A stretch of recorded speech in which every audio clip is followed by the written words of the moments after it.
Oi, pessoal! Nós vamos falar sobre a formação da população brasileira, que é o capítulo 1 que nós estudamos esse ano. A população brasileira, ela é caracterizada pela miscigenação cultural. O que é isso? É a diversidade, as várias culturas e etnias existentes no nosso país.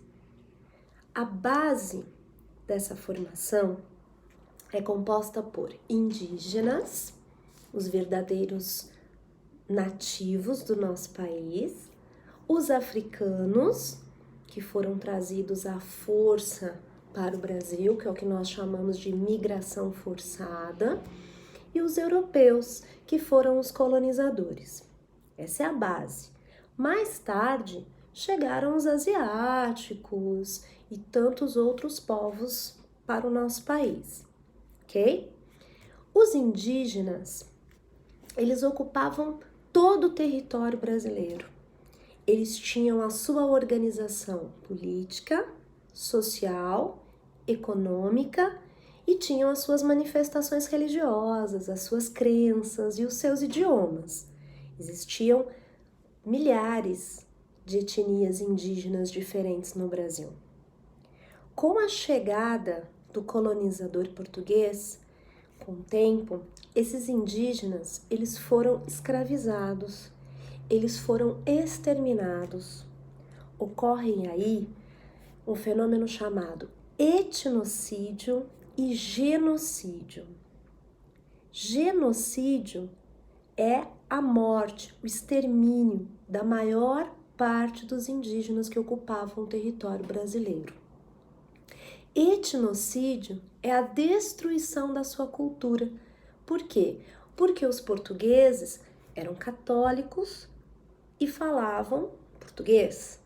E o que eles fizeram? Obrigaram as comunidades indígenas a seguir a sua religião e o seu idioma. Obrigaram as comunidades indígenas a seguir a sua cultura.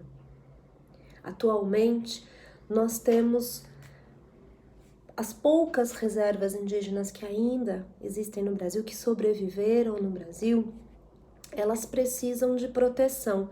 Elas ocupam poucas áreas com a criação de reservas, de áreas protetoriais, né?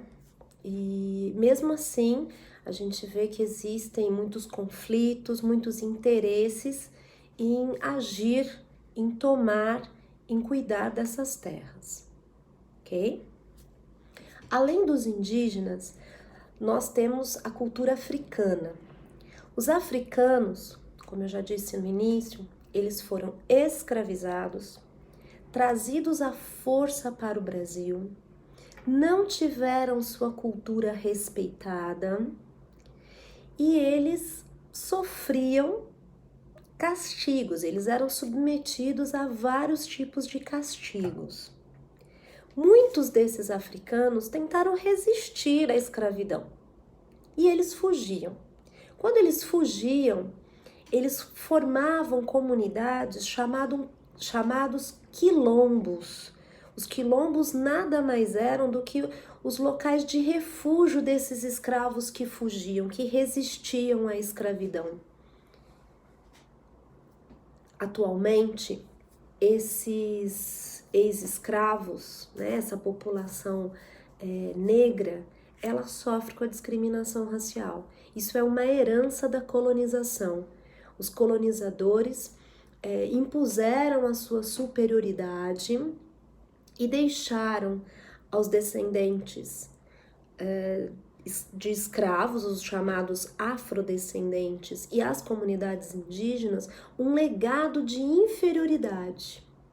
Isso é muito importante a gente dizer, que não existem etnias ou culturas superiores a outras.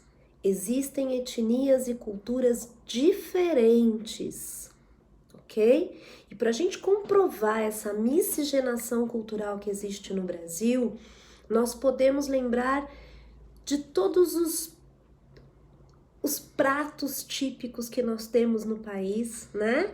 Nós temos desde sushi, a pizza, uma feijoada. estilos musicais, uma manifestação religiosa muito variada, vestimentas, palavras que estão no nosso dia a dia. E nós convivemos com isso e muitas vezes nem percebemos que a palavra Ibirapuera é de origem indígena. Muitas vezes a gente nem se dá conta de que a capoeira ela era uma manifestação dos escravos, né? Então, o povo brasileiro, é muito difícil de nós determinarmos uma característica própria para ele, tanto em traços físicos quanto em traços culturais, porque nós somos resultados dessa mistura étnica, dessa cultura variada que nós temos no Brasil. Cada imigrante que veio para o Brasil, os descendentes dos escravos, os africanos de modo geral e os indígenas se misturaram.